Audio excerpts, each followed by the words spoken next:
afternoon or good morning or good evening, depending on where you are coming from or listening to us in the world. I'd like to welcome you to the Core Network special edition or special broadcast of this town hall to discuss and talk about the Bridge Project. But as I mentioned before, wherever you are in the world, so whether you're in your garage in Eugene, Oregon, or whether you're in your living room in Nigeria, thanks for being with us on today. The Bridge Project. Some of you may want to know, what's that all about and what is that? But coming to help us talk about, or initially to introduce about the Bridge Project, is my best sidekick ever. You all will remember this young man working with me during the conference, in-person conferences for the Core Network, Jeff Parker, who happens to be in his garage in Eugene, Oregon, building a rocket ship. There he is, Jeff. Hey, good afternoon, Marie, and thanks. I've always known that you have the ability to stretch the truth, but when you put the adjective young in front of my name, young man, that's just why I love you. So I'm here to hype both Marie Walker and the introduction she just did, but for the exciting town hall that we have today, which is about the Bridge Project. And as Marie said, you may be wondering, what the Bridge Project is about, and I'm excited to see that we have a lot of participants here that are ready to learn more. Just in terms of introduction, both Marie and I have the privilege of working as advisory members to the Bridge Project, and we were asked by some very trusted colleagues to give our influence, our expertise, and our care and feeding into this important effort. It's exciting because this is the launch. This is the first time of many, many Bridge projects going forward. And what I would just say in terms of an introduction, if you are working in a conservation corps or working in a space that works with young people, and you are helping them write their masterpiece, and you've given them paper and pen, and then you've launched them into the world, probably like myself and my own organization, we oftentimes wonder what happens when we launch them, and is there a way for them to enter the workforce, to enter into that next chapter of their masterpiece? And that's what this is all about. That's what the Bridge Project is. So I'm glad you're here. We're going to learn some more. We're going to introduce some great people, and I hope by the end of it, everyone is as excited as Marie and I are. Thank you, Jeff. You're a wonderful sidekick. Take you anywhere in the world with me, Jeff. Anyway, so without further ado, let's meet the folks who run the Bridge Project. Hey, everybody. Angelou Ezilo here, founder and CEO of Greening Youth Foundation. Hi, everyone. My name is Meryl Harrell. I'm the executive director for the Southern Appalachian Wilderness Stewards, pronoun she, her, and it's really great to be back with the Core Network. Hi, everyone. My name is Jana Reed. I'm a program manager with the Greening Youth Foundation. And hello, my name is Ebony Preston. I'm the director of operations with Greening Youth Foundation. Hi, Hannah Malvin. I'm the project manager for the Bridge Project. Okay, well, without any further ado, let's get in. I'm sure folks are excited, interested in wanting to know what the Bridge Project is all about. So I'm going to pass the mic off to Meryl. Meryl, take it away. Thanks so much, Marie. And deep thank you to Marie and Jeff for the warm welcome and providing this opportunity to share more with you all about the Bridge Project, and for giving us the benefit of their wisdom and guidance and counsel as part of our advisory council for the Bridge Project. We are thrilled to be sharing this project with you. And the Bridge Project is a partnership that's been created to facilitate equitable pathways to conservation careers. The challenge that we have all, I know, been working to solve is recognizing that there are many barriers to equitable access to jobs across the conservation sector, whether we're talking about conservation corps, environmental or conservation nonprofits, the outdoor recreation industry and groups, or federal land management agencies. We know that there's change that we want to see happen in the workforce. And at the same time, those of us who are involved in creating those pathways to entry for so many folks know that there's an amazing pool of talented job seekers out there who are hungry for those opportunities for full-time jobs in the conservation and outdoor sector. So our goal here is really to break across the silos, across the sector, to create the change that we want to see. And the Bridge Project seeks to do that by providing training and peer learning to employers and partners who want to create that change in their workforce and in the sector. Our goal is really to equip agents of change through information, inspiration, and connection. We also want to provide a warm welcome and support for candidates who have been trying to find their path to full-time jobs in this sector. And then create the opportunity for immediate action through a facilitated job hiring event. So, and in addition to that, we really want to build a learning layer into the Bridge Project right from the start. This is our pilot year. And our goal is to be really working together to elevate all of the good work that's happening in this space so that we can create scalable, replicable, and more consistent equitable pathways to full-time work in conservation. So to tell you more about what we're doing and why we're doing it, I will turn it over to Anjulu. Thank you so much, Meryl. And as Meryl said, it's such a pleasure to be here with you all. I'm actually the one calling in or being videotaped in Nigeria. So I'm coming to you from Lagos, Nigeria. And it's just a pleasure to be here with you all as a fellow 21 CSC Youth Corps leader. As Greening Youth Foundation has been around for 25 years, our mission is engaging underrepresented youth and young adults, connecting them to the outdoors and careers in conservation. So we've been doing that, partnering with federal land management agencies and outdoor recreation, outdoor retailer companies and so forth. But the issue has been, while we are able to connect these young people, diverse, underrepresented young people, to internships as well as service opportunities, service project opportunities in the outdoors, there's always this gap. So they get all excited about it once they go through their internship experience.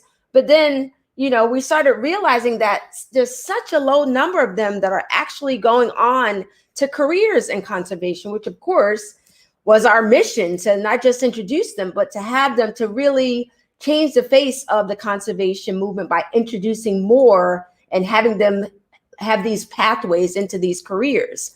So that's when we last year engaged or started working with Brigham Young University. It's actually the Ballard Center. It's a innovative social entrepreneur group there that started doing some research with us to kind of get to the bottom of why these young people, even though they're being introduced to these internship experiences and service project opportunities, why aren't they continuing on in the field, in the conservation field? So they reached out to about 600 different interns, not just GYF, but others in other youth serving organizations as well.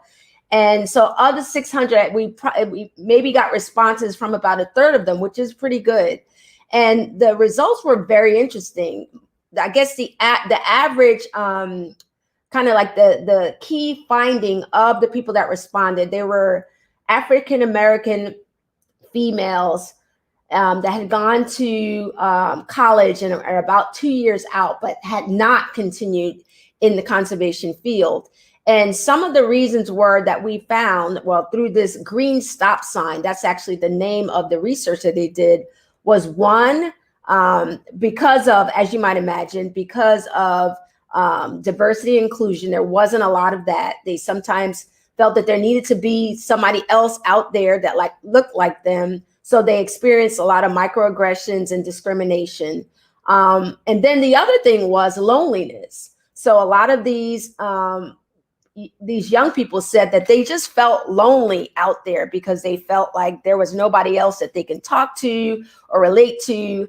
And they often felt like they were so far away from their families and peers. So that was a challenge for them. But the thing that was the most interesting was that came back the highest was lack of opportunity. That a lot of them said, well, after we got through this internship, it was great, but there were no jobs waiting for me. You know, I couldn't get an interview. My application was ignored. If there was an opportunity or a job there, then I would have continued to pursue it. So the Brigham Young University group, basically their recommendation was to us to improve this, because that was the question, was their recommendation was to, one, you know, really establish a robust mentorship program for these young adults as their work going on to work after when they leave their internship experiences and move on into their jobs. But two was to create some sort of job fair. No joke. This is actually in the report. You can see it on our website. So when Meryl reached out to me, she reached out to me and to Troya Edel from the Turner Foundation, LA from Nature Conservancy, and Eugenie Bostrom to say we should do this event that brings together, you know, employers as well as qualified candidates that have had, you know, a year of experience. We were like, I couldn't believe it, because I was like, oh my God, this is exactly what was recommended. So to the question of why we're doing this, it is to really expand the number of young people from underrepresented backgrounds that are represented and are going on to fulfill and to have careers in this field. And I know it's possible, because as we started doing this inaugural program and started reaching out to people, it has been overwhelming. So I know we can do it. We can do it together, but we can do it with intention to shift these mindsets in terms of who should be working in the outdoor field and in the conservation space. So I'm excited to be on this journey with all of you. And with that, I will pass it over to Hannah.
Hi, everyone. Just one moment. Hannah, if you could unmute yourself, we'll bring you right back in.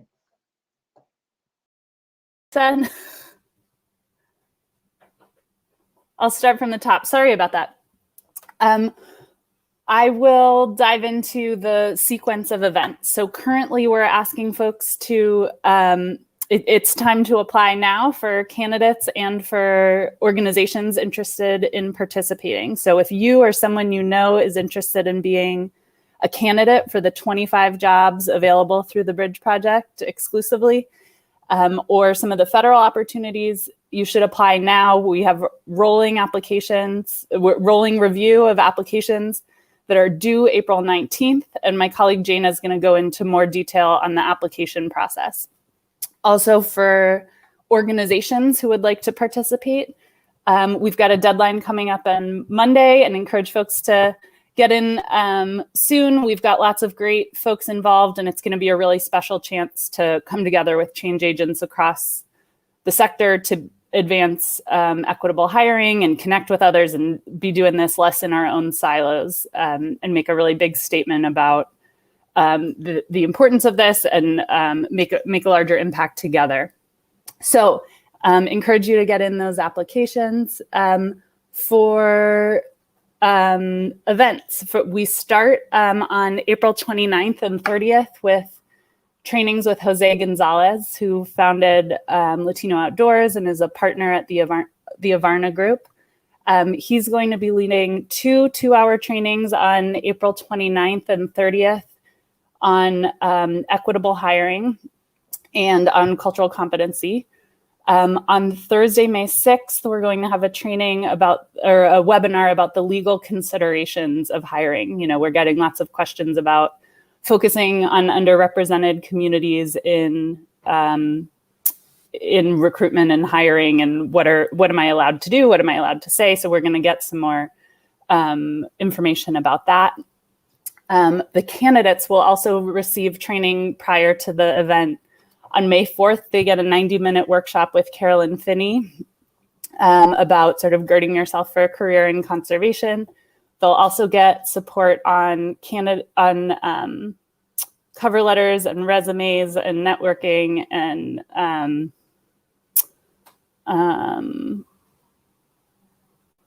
virtual interviews, as well as the federal process, the federal USA jobs application process. And next slide, please. Then for the actual event, the Bridge Project, day 1 is, you know, like a traditional conference style, including an emerging professionals panel, getting into the experience of people of color and people from underrepresented communities in terms of finding careers in this space. We'll hear from employers about their work implementing equitable hiring solutions. We'll have chances for breakouts and have a nice chance to connect with your counterparts across the sector.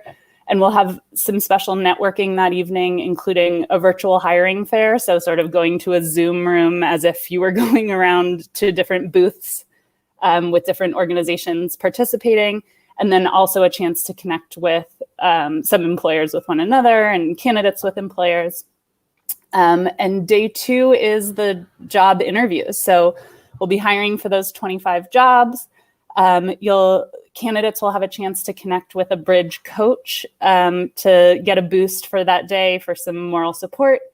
Candidates will also be learning about applying for federal jobs. You can go into Zoom rooms that'll be available for supporting you in that process, which can be pretty confusing and intimidating. So we'll have some support on that.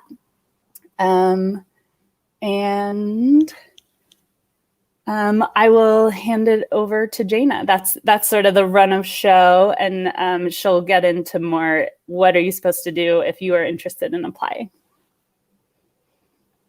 Thank you, Hannah.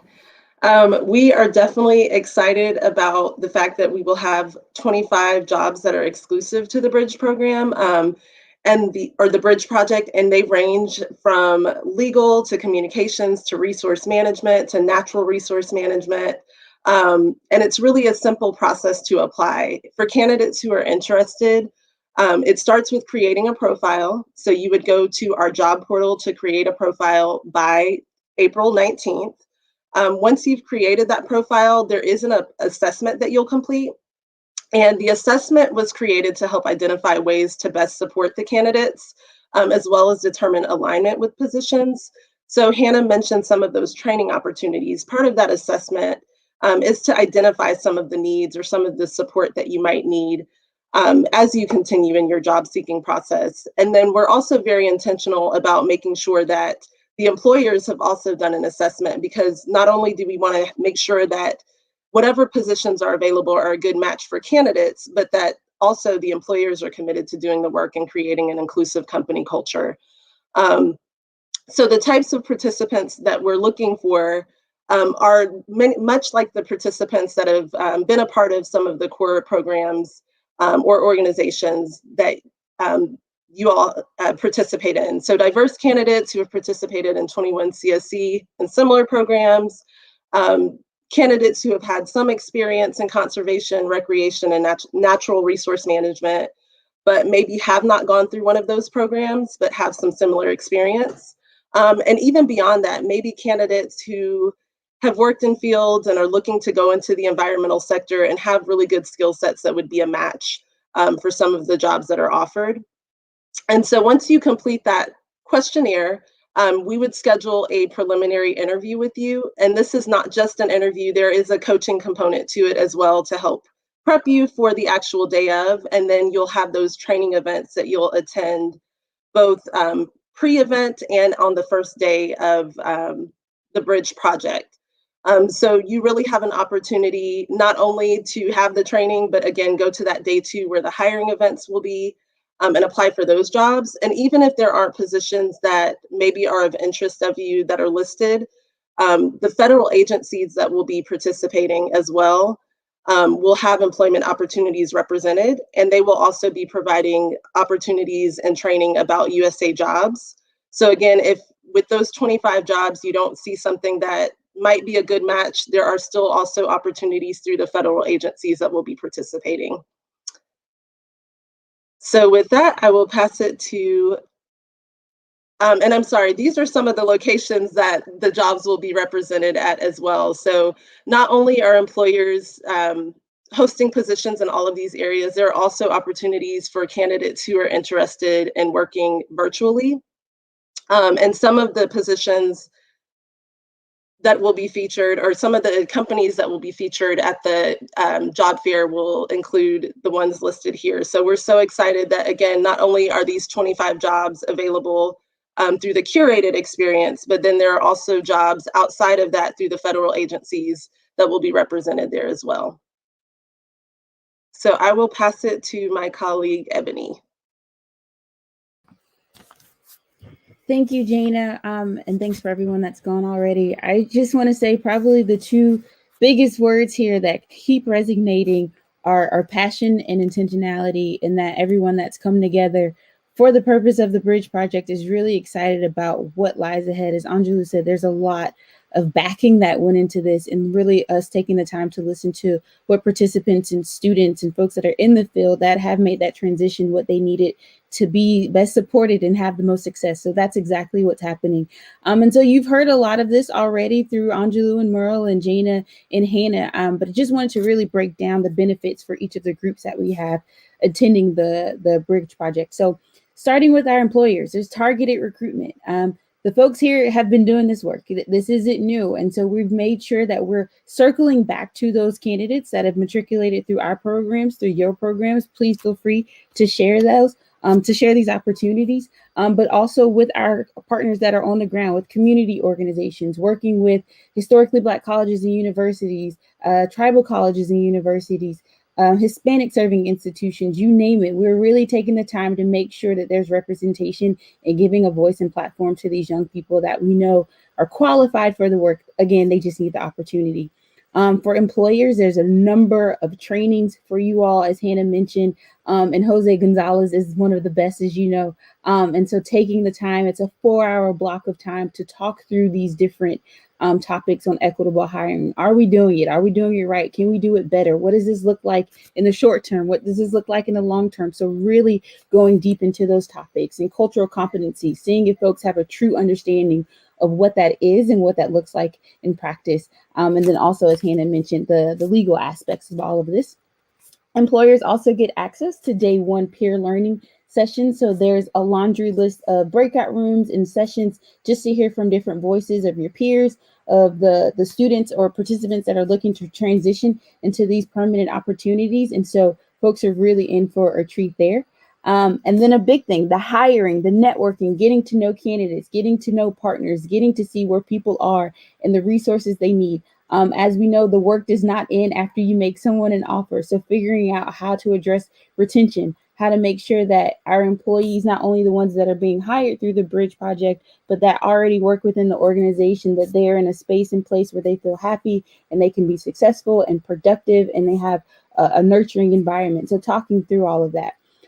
We also want to make sure that this isn't something that stops after May. And so we'll have, as Jeff said, multiple Bridge Project events. And so we'll have another one in the fall. And so invitation will be extended there as well for additional training opportunities, but also hiring and opportunities. And then we want to let the masses know that these are organizations that are willing and ready to do the work.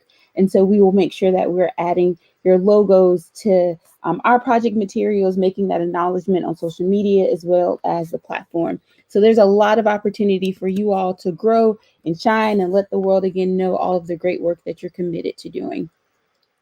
So the sponsors, it looks very similar to the employers, sorry. The big difference here is that the sponsors just don't have jobs right now, right? And so we still want to make sure that you all have access to those trainings and to those events and to those networking sessions. It just comes at a cost. So depending on the different sponsorship levels, so you'll see those on the right of the screen, we're allowing different numbers of groups to attend. So from 5 to 10 to 15 to 20. And we can continue to have those conversations if folks are interested in contributing more, which is great. But this is saying, hey, we're interested in the work. We want to be a part of the conversations. We think this is really important. We simply just don't have a job right now. And we're saying that's okay. There's still a great way to gain access. And we would love that engagement. We know that our participants will also love that engagement. Jane and her team have done a phenomenal job of recruiting. And so there's a lot of folks that are just interested in learning more, and maybe something can come down the pipeline. So know that there's opportunity literally for everyone to get involved, and we want to make sure that we make that happen. And then for the candidates, man, oh man, am I jealous? Well, I'm not jealous because I love my job with Greening Youth Foundation, but to say that this is really a curated and very intentional opportunity for young people who maybe haven't necessarily had that opportunity. I know that they haven't. We've talked to them and they say it's really, really hard to just get someone to listen and look at my resume. This is that space for them. So there's 25 jobs that are exclusive to this hiring event. Nowhere else will you see recruitment by name. This is focused here. We're looking to do hiring during this event as well. And they're amazing, as Jana said. The salaries are really good. The benefits are really good. The locations are really good. Even if you have to go to an office or work from home, there's a ton of opportunity there. And I think that's a beautiful thing. They will also have access to Carolyn Finney and Anjulu and talking about what it looks like to work in this space and the good and the bad and in between, but making sure that that support is there and that knowledge is there and those resources are there, I think is really, really important. So super excited and stoked for them there. As Hannah mentioned, applying to federal jobs or applying to any job can be very difficult when you're talking about the preparation. So looking at cover letters and the resumes and creating USA job profiles. So making sure that they aren't intimidated by that, but rather equipped and prepared. And so a number of training and resources and liaisons that can help with that work. We'll have some learning sessions so they can say, hey, if I want to work in the nonprofit space, if I want to work in the federal space, if I want to be in the private sector, we'll have representatives coming from all over. So again, that networking piece is going to be really, really important. And again, creating that opportunity so that they don't have to wander. It's literally there in front of them. And if they need some additional coaching and support, they will have that. And that's really where our staff and our bridge coaches will come in, and that there's so much representation. And now is really a time to uplift those voices and bring in more people to do this great work. So we're really excited, from our employers to our sponsors to our candidates. There's just a ton of opportunity for collaborating, networking, and advancement.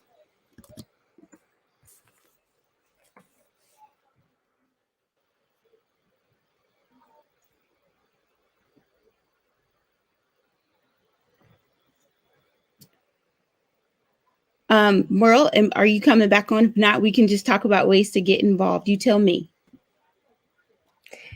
Yeah, we can tag team it. That was a great description of all of the benefits. And we hope that that's gotten folks excited about getting involved. We would love help on a number of fronts. You might know a great candidate who would love to participate in this project and have access to those great jobs that Jana and Ebony highlighted. So please do share the materials and the opportunity with them. You can sign up as a sponsor, as Ebony described, and you can recruit others to participate and engage in many other ways. So if you would like to learn more, you can go to wildernessstewards.org/thebridgeproject, and their information packets. There's the schedule, our wonderful advisory council, and frequently asked questions, all the information you want. And you can also always reach out to any of us for more information.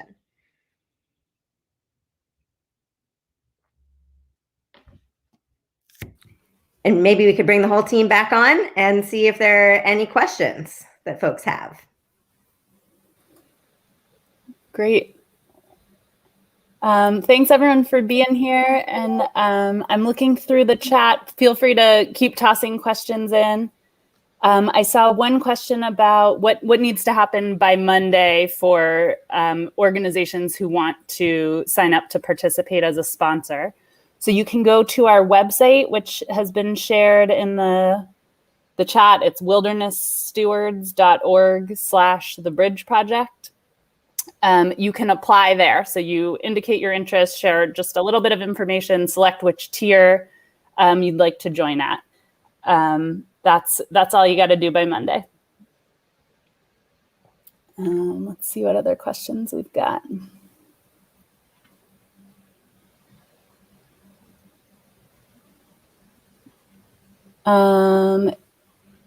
If we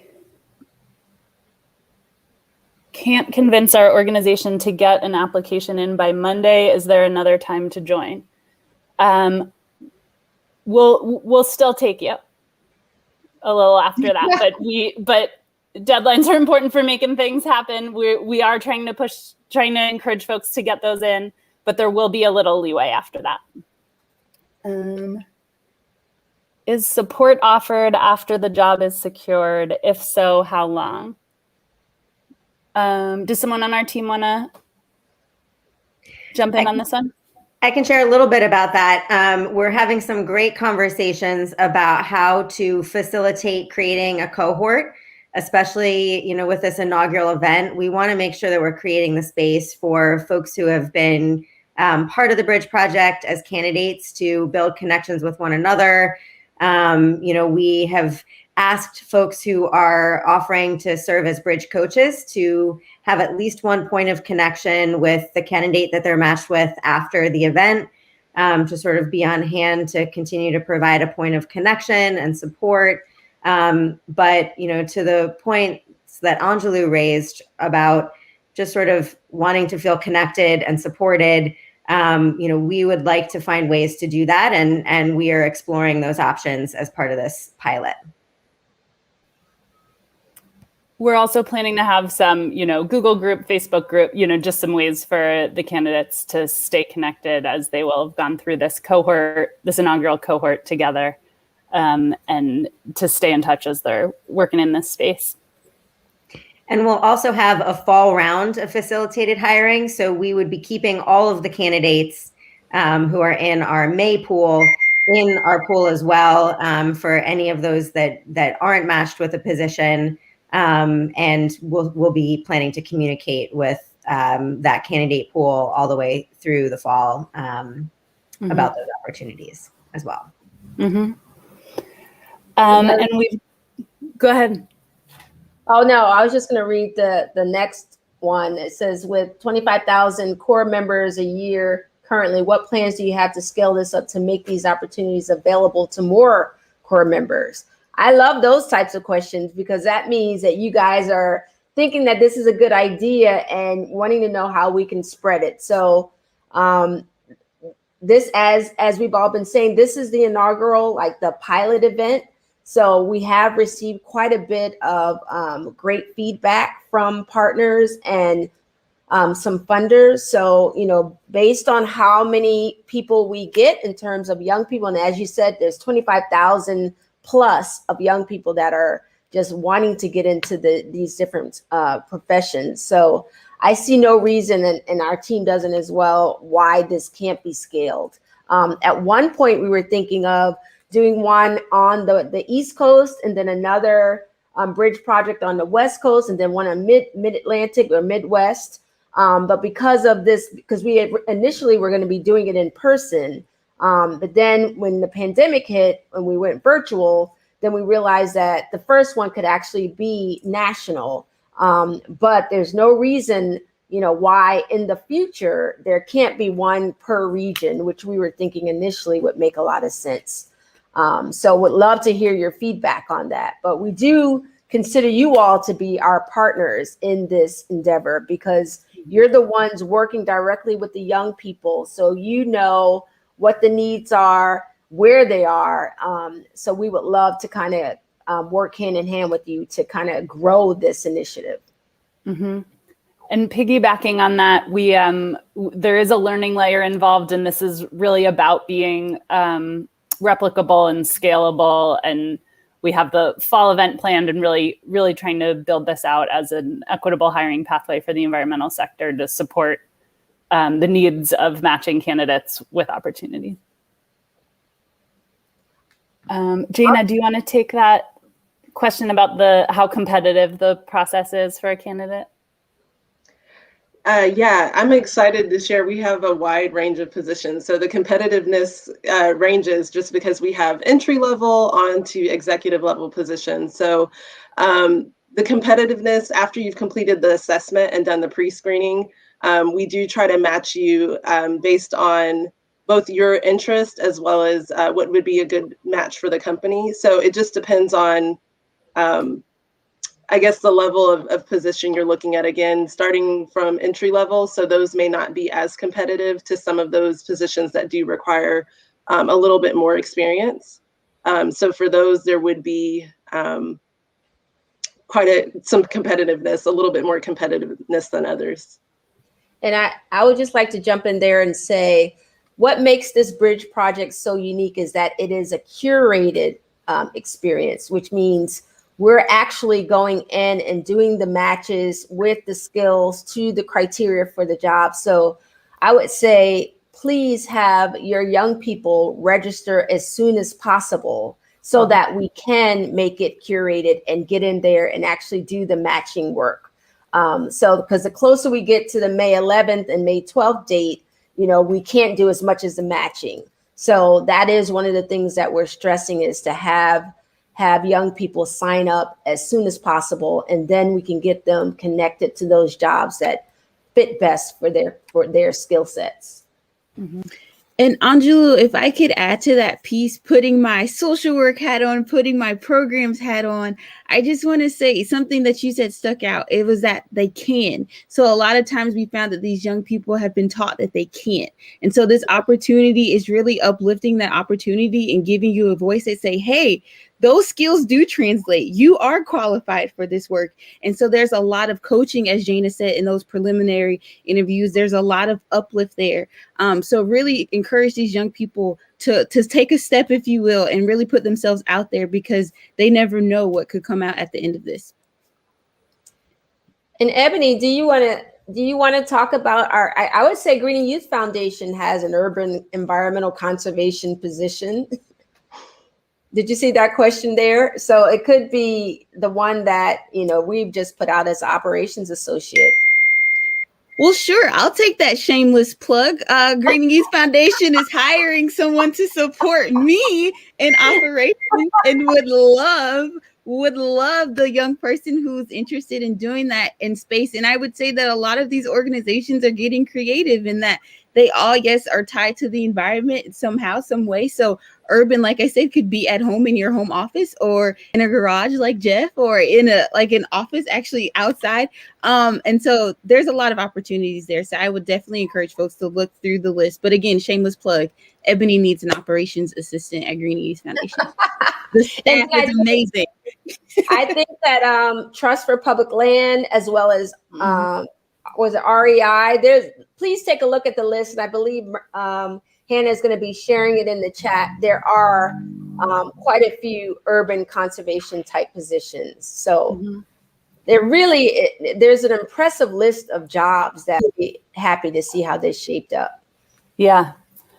To the question of how does an organization get their position on the list of exclusive positions? Do you have to be a sponsor to list a position? So we've been moving really quickly on this, and unfortunately the deadline has passed to submit a job to hire through the Bridge Project in this inaugural round. But any organization that participates in the spring as a sponsor gains access to the fall round of hiring. So you'd be able to post jobs through the Bridge Project in the fall, and you'd get all the cross-sector learning and training and networking, and the chance to connect with counterparts across, human resources, equity officers, organizational leadership, come together around equitable hiring this spring. So the key is to sign up now for the fall. For now, in the fall. Yes. Yeah, we're not, the idea is not to trickle in over the summer and sign up now, be a part of this inaugural cohort and do all the learning together and gain access by signing up before the spring event. What other questions do you have for us? We allotted a lot of time for questions, so please ask away.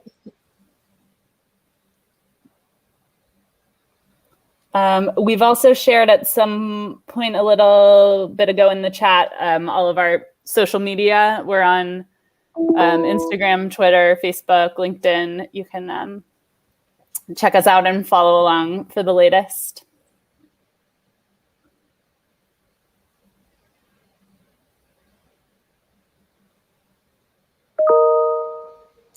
While we're waiting for a position, I'll use the time for a shameless plug too, because Southern Appalachian Wilderness Stewards is also hiring through the bridge.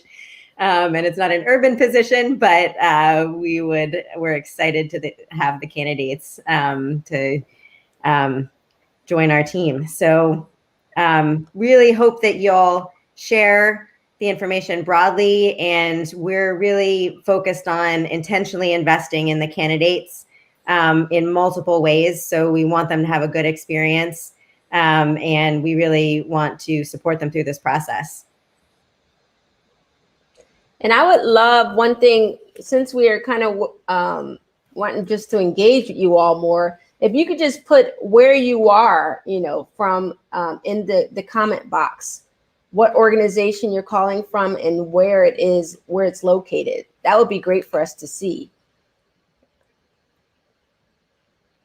Because we have no idea who's out there, what this Zoom world is like. Is that Marianne Mills? Hey, Marianne. Are there special dispensations for the sponsors' fees? Do you want to take that, Meryl? Well, we have a number of federal partners who are supporting the Bridge Project as sponsors and who will be bringing federal jobs. As Jana and Ebony mentioned, we'll be having an openusajobs.gov room. We'll be supporting candidates, creating profiles, and applying for federal jobs. And we're really focusing on creating access to positions in the federal workforce. If you are not a part of one of the agencies that are sponsoring the Bridge Project, please do reach out to us and we can have a conversation. And we are also really open to other ways potentially of supporting the Bridge Project. So please just reach out to us and we can find a way to connect you. And it looks like Marianne agrees with you, Ebony, that you need help. Thank you, Marianne. And just so you all know, at this point, it looks like the Park Service and the Forest Service are the two federal land management agencies that probably will be working with us, or at least as sponsors, and we'll have jobs in the fall. And we've got Fish and Wildlife Services signed on, and we're in touch with some others. So we're really excited that it's a public-private partnership as well. And we're going to see if we can share a slide here about the Advisory Council. We have a really wonderful group. Thank you. Here are the folks on our Advisory Council. And also thank you for those that are adding their orgs in the comment box. Ernestine is also here. Thanks, Ernie. If I could say something about the Advisory Council and also kind of just the staff that are on here. So yes, they've worked to be sponsors in some instances, but they're also becoming coaches. They're also facilitating sessions. They're also getting on call after call after call just to talk through things and understand things and looking at documents. So as I said before, passion and intentionality are two really big words here, and everyone is all in. So we truly appreciate folks that have dedicated their time, energy, efforts, and pockets, or wallets, I guess that's the saying, to this work. But it's really important, and I know that the success is going to be amazing.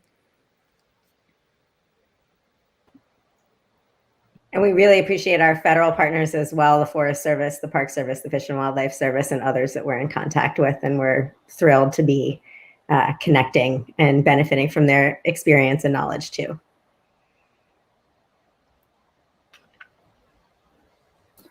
And we do think it's going to be special to be bringing together the federal partners, the nonprofits, the outdoor industry, really a wide range of environmental organizations to come together and put our heads together on building equitable hiring and how it's showing up for all of us so that we're not alone on it.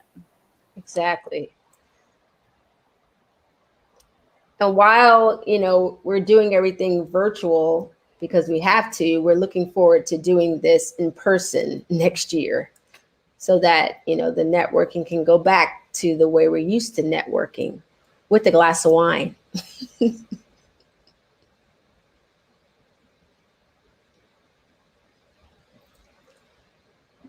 So I think there are no other questions. It looks like it's kind of slowed down. So we could do our final plug for next steps. Please consider, if you're interested in being a candidate or if you know folks who may be interested, get the word out. We have 25 amazing jobs available exclusively through this pathway. So go to our website. The steps are they need to submit their resume, submit just a few answers to questions, indicate which jobs you're interested in, not even a cover letter. Hallelujah. So just you're submitting your resume, answering a few questions. Then if you advance, you'll get a chance to schedule interviews with us and do those as soon as you can. We've got rolling review and you want to make sure you're getting in to be considered. So that's the candidate process. Get them our website, which is www.wildernessstewards.org/thebridgeproject.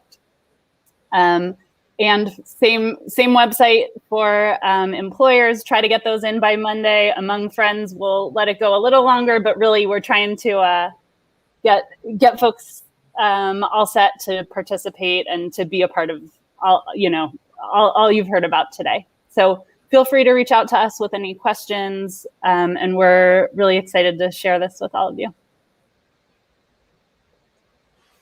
And I just wanted to lastly say, I think that we've been using the word intention quite a bit, and I just think that we can really shape and change how people view the conservation field and who should be in these spaces, and make it more inclusive and diverse and representative of everybody from different walks of life.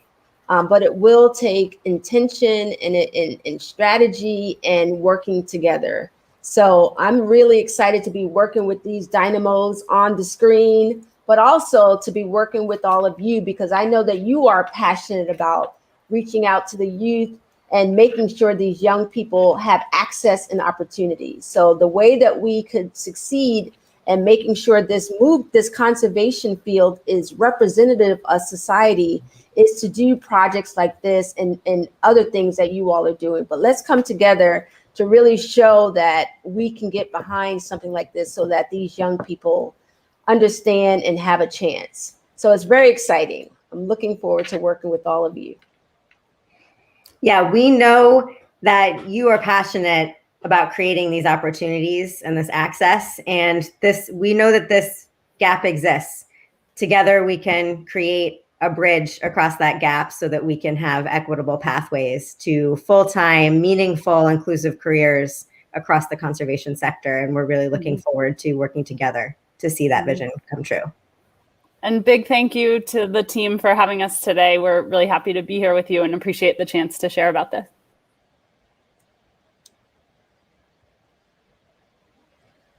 Thank you, Marie, the Core Network folks, and Bobby.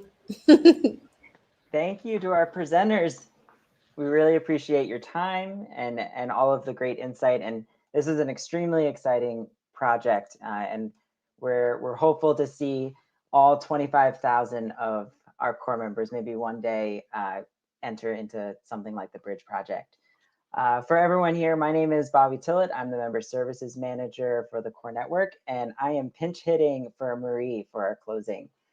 So I want to thank you all for joining us. And I hope that you mark on your calendars future town halls that we'll be hosting. On April 22nd, we're going to be looking into lessons learned from our project of the year, the California Conservation Corps' wildfire response, looking at areas of partnerships with state programs to assist with wildfire response, the types of training, the types of risk management that you need in place to do that successfully. On May 6th, we'll be doing another deep dive on lessons learned for Power Corps PHL's Memorial Grove, looking at how the staff helped to design this project, what a restorative trauma-informed practice looks like around project work, and different aspects of how the project came to be. And then on May 20th, we'll be having a conversation hosted by the Moving Forward Initiative at the Core Network around what a racial equity strategic plan looks like at your core. So with that, I want to thank again all of our presenters today for your time, everyone for jumping on and joining us for another great town hall. And with that, I hope you all have a wonderful Thursday evening, and we look forward to seeing you back here, same time, same place on April 22nd. Thank you and goodbye.